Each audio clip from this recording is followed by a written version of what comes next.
The views and opinions expressed on any program are those of the producers and/or the persons appearing on the program and do not necessarily reflect the views and opinions of FRC Media, Bristol Community College, or the City of Fall River.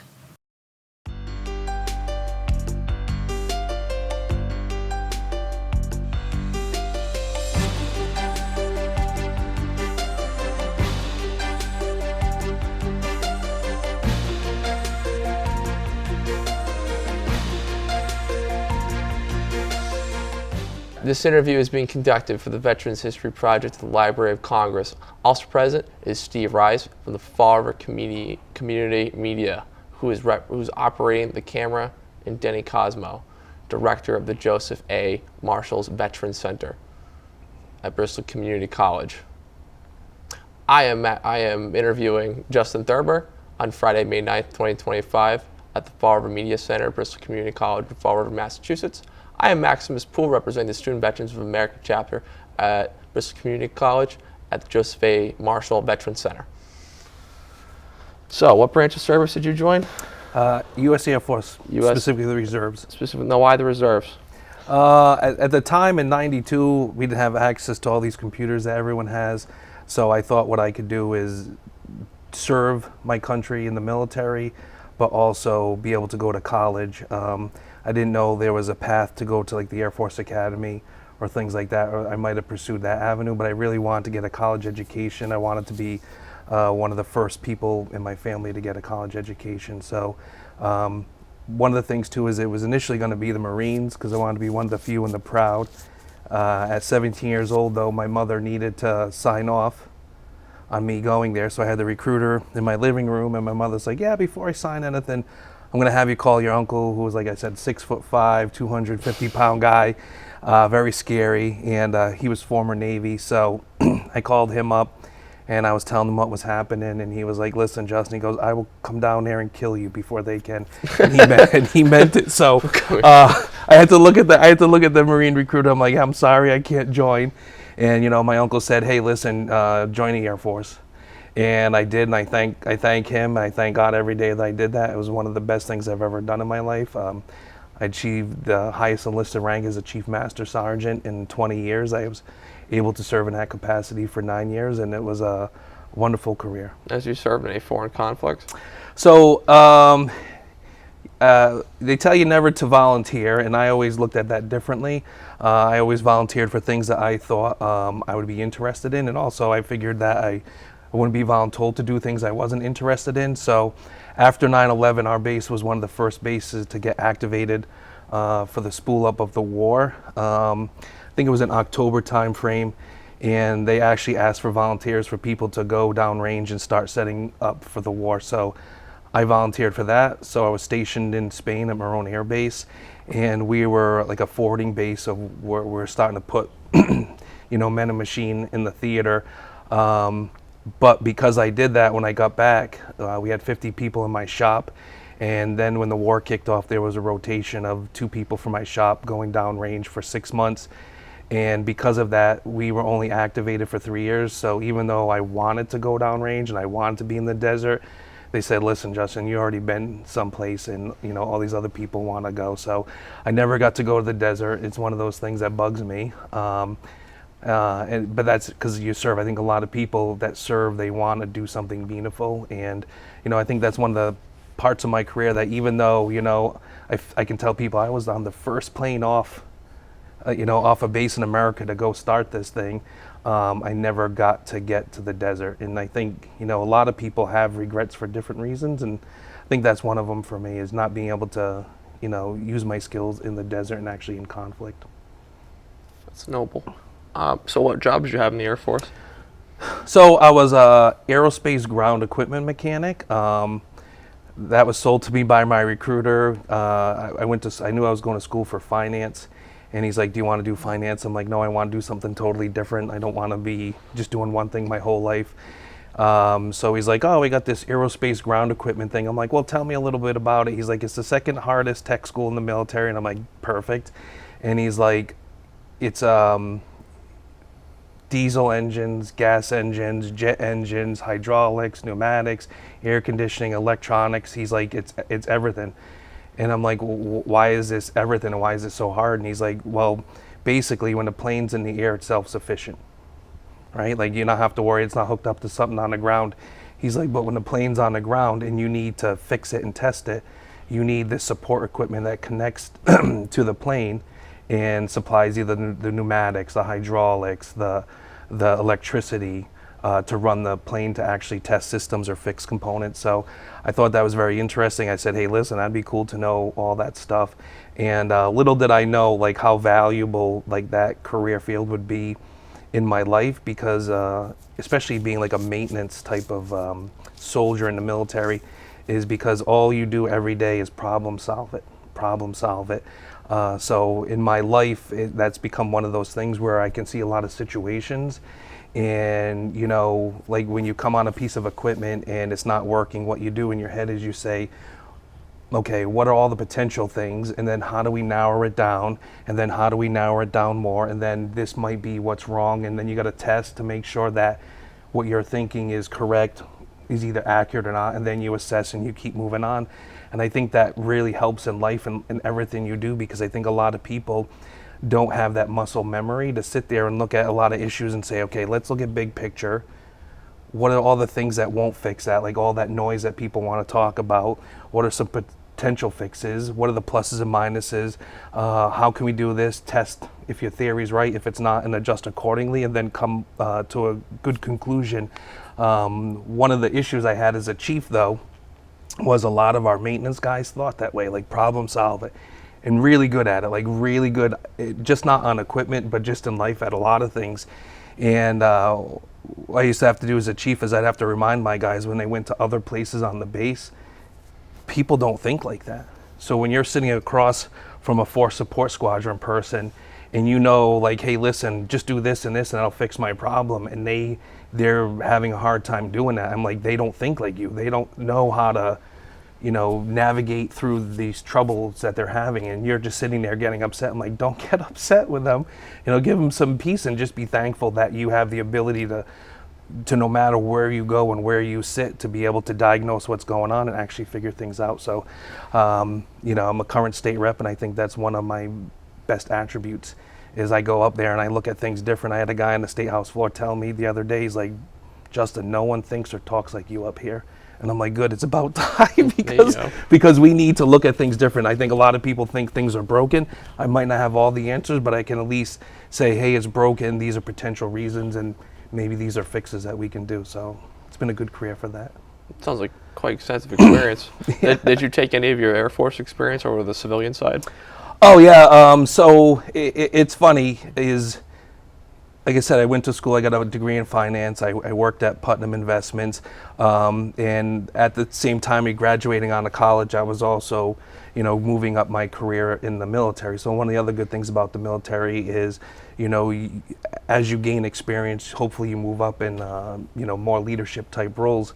And, you know, it helped to build those leadership type roles. It helped me be able to communicate with people, helped me be able to know my role inside of certain organizations. Like, hey, listen, there's a hierarchy in the private sector, there's a hierarchy in the military. So, but you also have to be like, if I need to speak, I'm going to speak too, right? So I think a lot of that, I don't know if people, I will say this, maybe I was always that person. I don't know, because at 17, I was in basic training.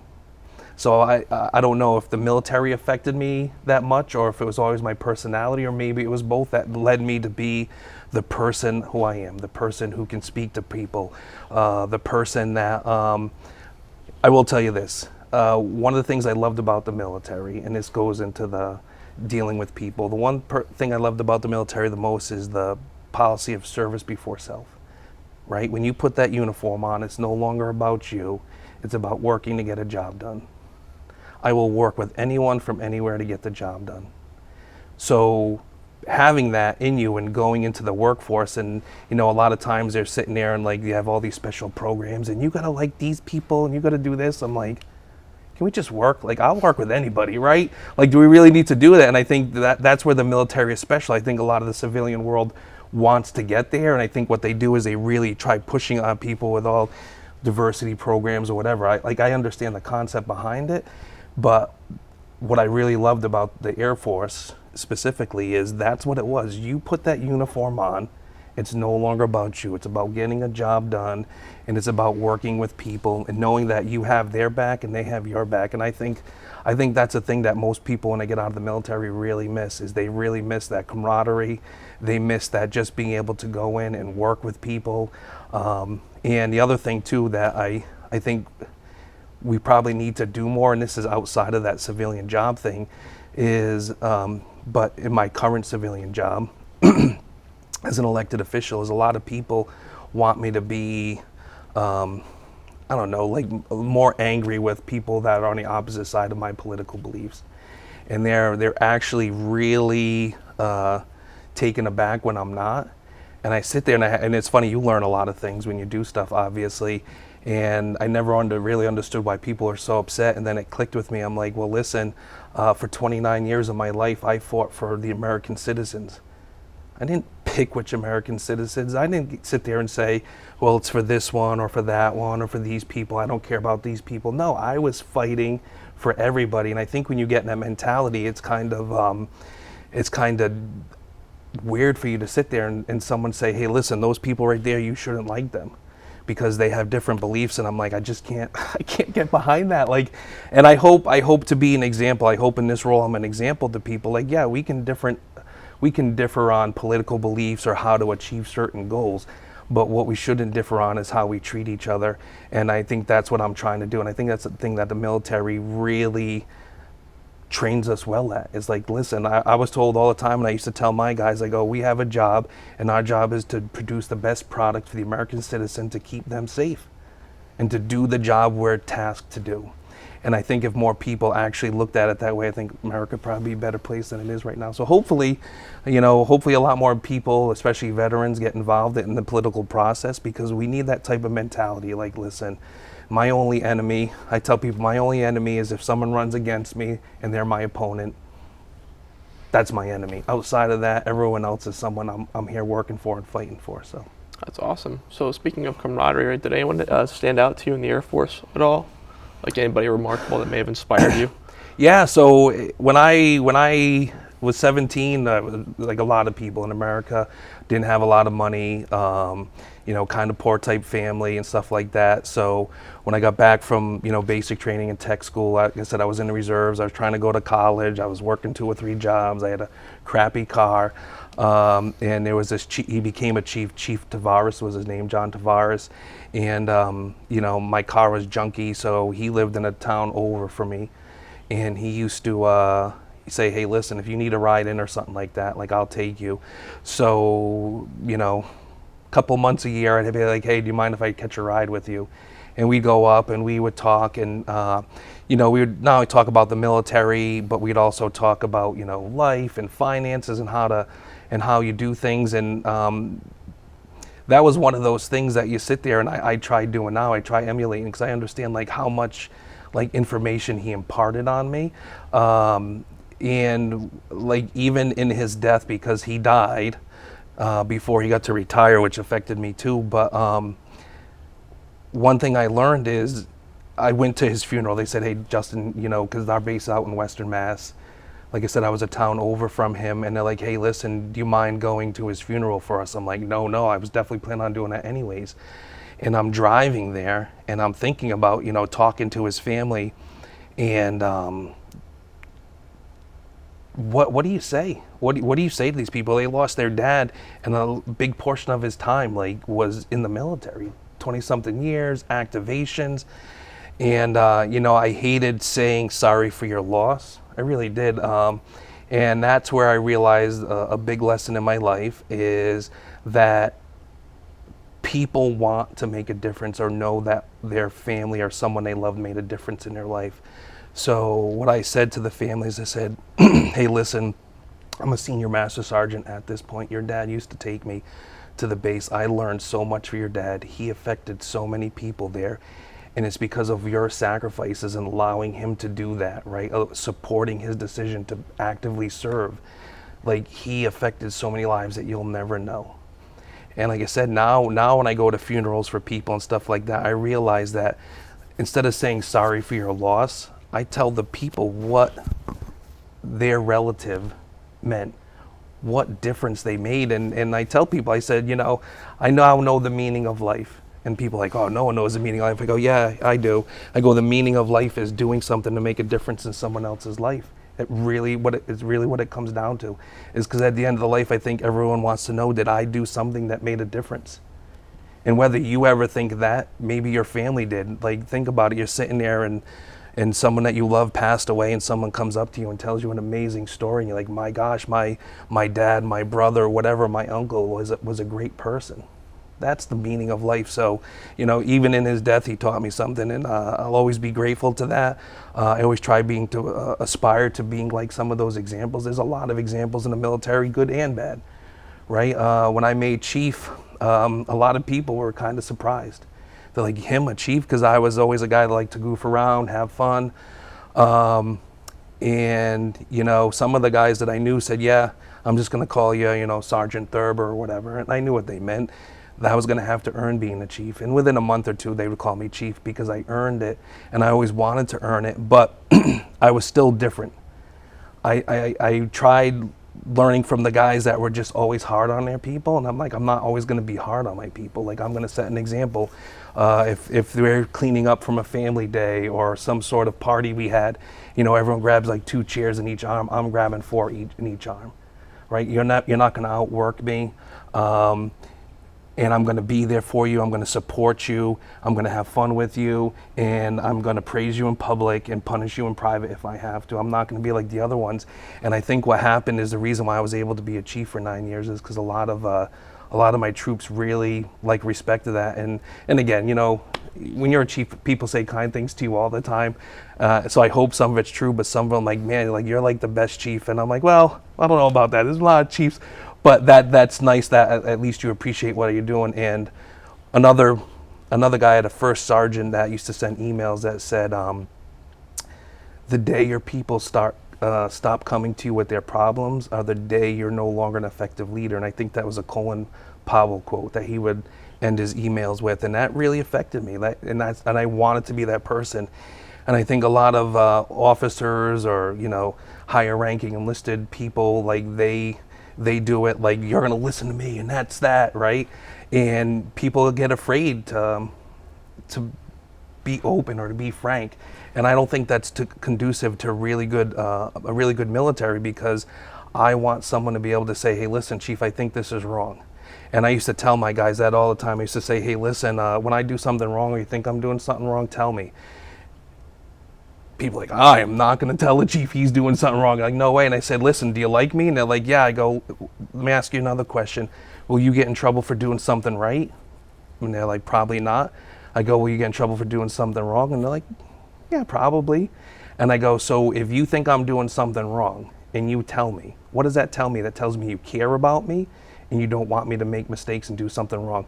And I think that's a relationship I had with a lot of my guys, is they loved to be honest. They knew I wasn't going to penalize them for bringing up ideas or suggestions, and they knew I was open to things. And I think that made it a really good work environment. That's awesome. Now, did you take any of those lessons from the Air Force and apply those to raising your kids or on the family side? Because I figured I mentioned the family thing. Being a father. A lot of them. It's actually funny, I know you're in the military, and I don't know if you have kids, but if you ever do, no. if you're still in the military when you do it, one of the best things about it too is a lot of military people seem to raise their kids different. At least that's been my experience. Is I think they're a little more involved. I think they want more for their kids. It's a little more regimented, a little more structured. So yeah, my kids, it was funny. Like I said, I was a stay-at-home dad for a while, and I used to bring them to school, and we had a lot of stay-at-home moms too. And my kids were always in line, and the moms would be like, how are your kids? Like, why do they listen to you and all this other stuff? And I used to goof, and I'd go like this, and I had to stop doing that because they would always be shocked or whatever. But no, like a lot of the experiences you learn, right? Like accountability, you have to put the work in and stuff like that. Like those are things that, you just ingrain in your kids. And I like I tell people, a lot of people tell me I have good kids, and I always tell them we'll see, right? Because they're still in early 20s, late teens. There's time for them to make mistakes and trip up. I hope they don't. But my daughter is skipping her senior year of college and starting med school. My other son's going to be an occupational therapist. And my youngest will probably be, if not the first in his class, in the top 10 in his high school next year. And it's because I think the military, like I was saying, I go work hard, play hard. Everyone's heard that, right? But it's just a saying until you actually explain it. And I used to explain it to my kids. I go, no, it's in that order for a reason. You do the work, then you can play. Right. So they're so regimented. Like they like to play the electronics like everyone else does, the PlayStation, the Nintendo. But they knew before I got to do that, I got to practice my piano. I got to do my homework. I got to do this. And when I'm done with everything, then I can do that. And I think those are the type of things, like in the military, like, hey, listen, there's a lot of hard work. And there's a payoff for doing the hard work. And I think that's what they're learning. And that's why my daughter, who, like I said, who's skipping a whole year of college and starting med school easy, like, I knew she was going to be able to do that because when she was younger, she put in the effort. You could see she would put in the effort. And that's one of those things you tell the kids, like, listen, you have to put in the effort. You have to put in the work. Like, and that's another thing I liked about the military is it was a meritocracy. Like, you had to put in the work. You had to show you're doing what you need to do. There's requirements for promotion, and I really like that. So I think hopefully they took that from me.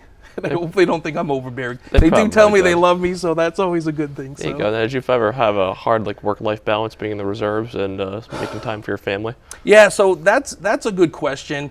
And we discussed this a little bit earlier offline, but one of the best things I ever did in the military, especially when I was a chief, was retirement. And I love I love the retirements because I actually would talk to the family and I would be like profusely, probably overboard with thanking them for what they did. I would thank the wife or the spouse. I would thank the kids. I would thank the extended family because as I would tell them, I say, listen, my wife is at home right now and she is losing her mind trying to get the kids everywhere, trying to do all this stuff. And I am here doing a job that I signed up for. At the end of the day, I signed up for this. I can leave anytime I want, right? But what allows me to do this is knowing I have the support at home that allows me to do this. So I loved being able to tell the extended family, like, hey, listen, thank you for everything. And I saw the sacrifice that, and if you talk to a lot of military people, they see the sacrifice that their spouse is making. I never got a retirement. I was actually talking to a general today and she's like, I'll work on getting you one. And I said, it's not for me. It really isn't. I want it for my family. I want it for the 20-something years my wife was with me. And, was shoveling snow in blizzards, was taking kids to all the parties, was taking them all their games, was having really long days while I'm sitting there having fun with my buddies doing a job I love to do. So, I think she probably struggled more with my career than I did. That can be pretty heavy. So did you get any commendations, awards in the Air Force for any kind of valor or action service? Not for valor. I got the MSMs and commendation medals. I think I got a commendation medal or whatever.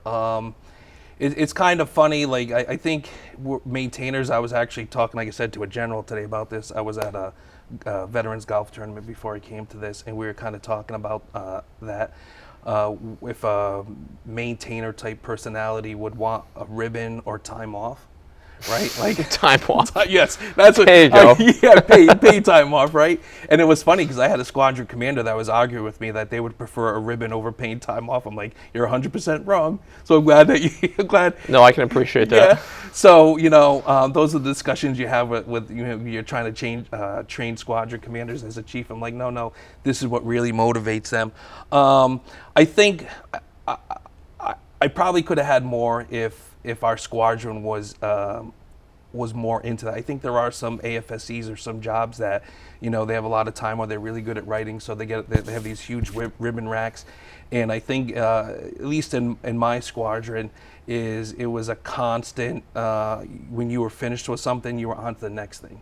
And one of the other things I tried doing with my guys, and there's something when you go into training, I don't know if they still say it, like if you over praise your people, it becomes fake. It becomes, they called it plastic, right? So I never wanted to praise them too much, so you had to find the appropriate places to do that. But what I used to try telling them, and I meant it, is I say, listen, all you E4s, E5s, E6s, and even E3s, I go, you're where the rubber meets the road. You're the most important part in the military. I said, we win wars through PowerPoint and Excel, right? I mean, that's where I'm at now. I watch PowerPoint, I watch Excel meetings and briefings and stuff, and then, you know, I try doing whatever I can to help you guys. I go, but I am the furthest person from making that plane fly. You are the most important person right now, but the problem is you think you're the least important and you think I am the most important. And somehow we have to switch that, right? Because what happens is they're sitting there and they're like, oh, listen, I turn a wrench, you know, I fix the plane, it flies. And I'm like, yeah, but that plane flying is our mission, and those missions are important around the world. And I think what happens is there is that separation, and I tried working, you know, with my guys to show them, like, no, what you do adds value. But, you know, putting that down on a piece of paper for people to get ribbons or awards or to have people do it, it was tough. We're not all like these excellent writers, and I don't know if the Army has certain ways they have to do it, like there's certain terminology you have to use and all this other stuff. Yeah, so, they have their own set protocols. Yeah, so a lot of these guys were like, listen, I fix things, right? Like I don't have time, so I think it's a kind of a badge of honor. I don't know if it's appropriate to be a badge of honor, but I think a lot of those guys, like, hey, listen, the medals I have are the medals I earned. Now, would you rather do your civilian job or your Air Force job? Right now? Any time in life. What did you enjoy more? Listen, I think you definitely enjoy the military job.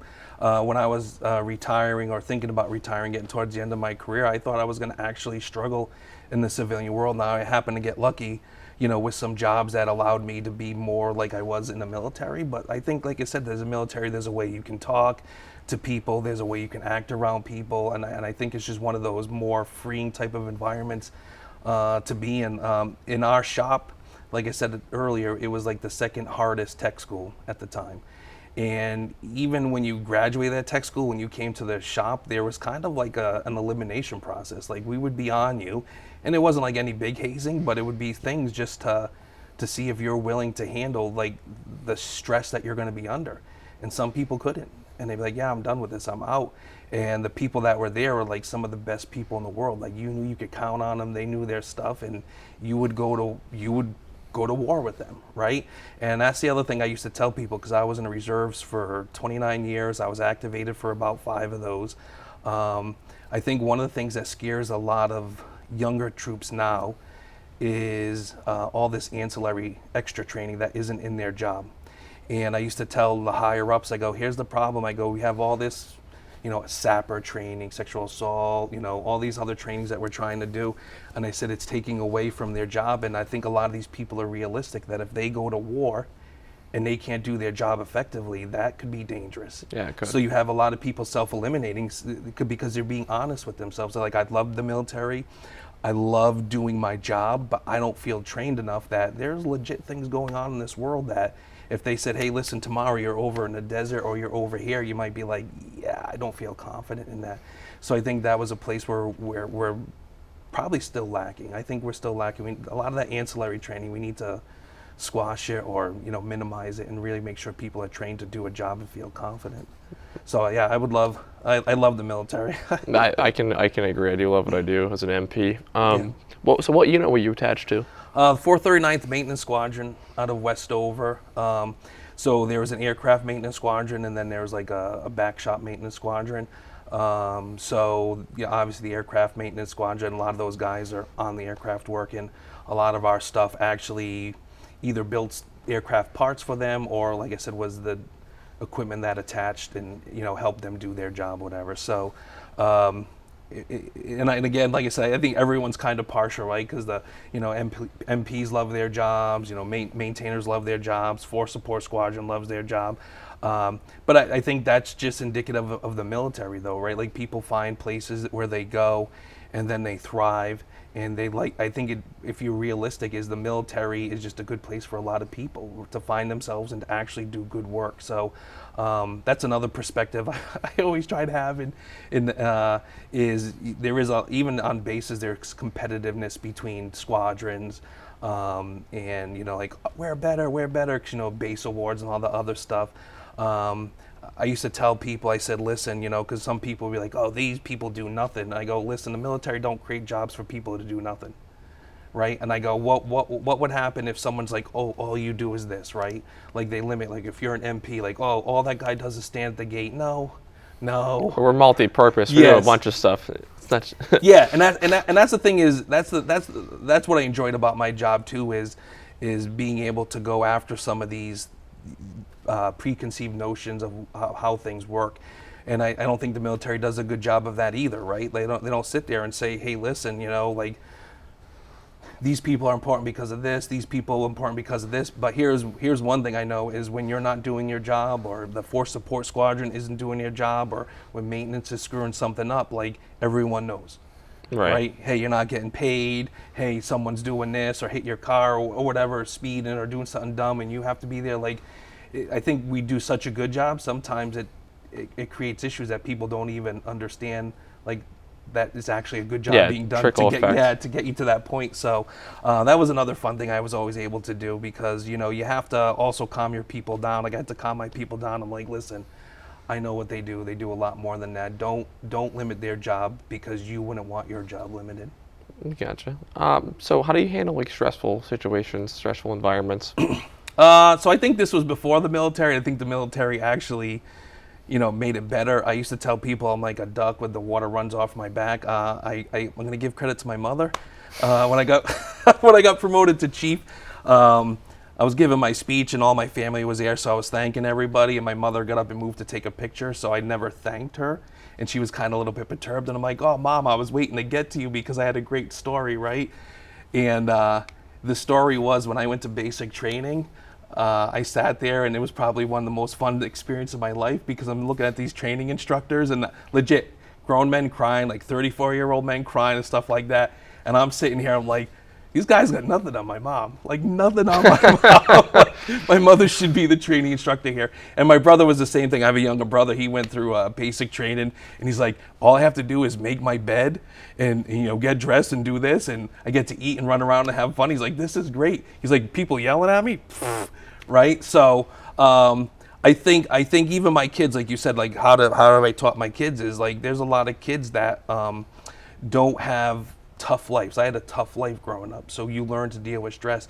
My kids definitely had an easier life than I did, but I still made things tough on them. So my son, who was a freshman in college, called me up one day, and he was only in for like a couple months, and he's like, thank you, Mom and Dad, for what you did. He's like, because there are kids up here that just can't deal with anything. Yeah, pressure makes diamonds. Yeah, and he's like, I have a friend whose brother was going to commit suicide. I'm trying to help her, and this is a kid who's only 18 years old trying to do this. And I remember that too, like, in basic training, I was 17 years old. It was one of the down periods we had and stuff like that, and I happened to walk by one of the bathrooms, and it was one of those ones with the showers that you walk around, and I heard crying because it was echoing in there. I'm like, crying. I'm like, the hell's going on? So I go in there, and it was a guy I knew for a couple weeks or whatever. I'm like, hey man, you okay? And stuff like that. And he's like, I had a girlfriend that went missing before I came here, and they just found her body. Oh jeez. And I was sitting there, I'm like, oh my gosh, dude. 17-year-old guy. Thank God for my mom. Thank God for the tough life I had, because I helped him out there. We also got him to help and stuff like that. You know what I mean? And now I tell my kids, I have a saying. I tell them, I said, listen, if you want life to be easy, do the hard things. I agree. Do the hard things. I go, if you avoid the hard things, your life is always going to be hard. If you do the hard things, life won't always be easy, but you'll be able to navigate it easier. I like that. I appreciate that. Yeah. I think that might be our time. Oh, awesome. Well, thank you so much, Maximus. I appreciate it. I don't know how long your career you want it to be, but I hope it's After this awesome speech I just heard, it might just be 20 years. So I There you appreciate go. it. There you go. Well, hey, listen, reach out anytime. And, one last thing, if I can say that, Sure. is I used to go around and, give medals to my guys for awards and stuff like that. And I had one thing I used to do with them. I said, hey, listen, you have to tell me one good thing or one cool thing that you did in your career so far.